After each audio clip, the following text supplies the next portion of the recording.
understand that we're not the typical model. Our audiences don't consume things typically like other audiences, right? So for instance, I've had some conversations about the advertising space, right?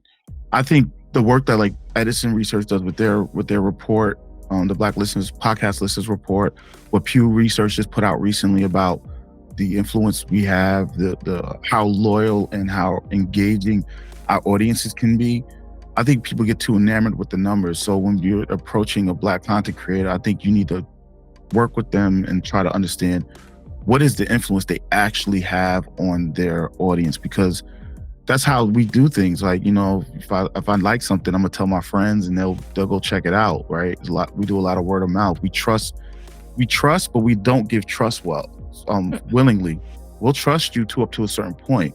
And those hosts that have like really good followings, that have really good relationships with their advertisers, sponsors, whatever, they're going to sell products for you. They're going to sell things. That's how Carl Kanai and all these fashion brands back in the 90s got big, right? It was through word of mouth. It was through the trust of those, like the rappers with their fan base. So I think for a lot of corporations or people looking to support Black content creators, especially in the sponsorship monetization side, you might have to break the mold. You might have to look at things a little bit differently, and you need to sit down and talk to these content creators to understand better what their shows are about, how they engage their audiences, and what kind of feedback they get back from them. Because I've seen people do it. Like, I've seen rappers.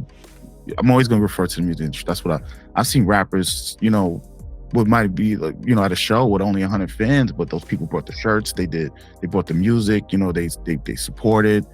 They donated money. So don't rely too much on the numbers when you're looking at Black content creators. Look at the influence, the sphere of influence they have.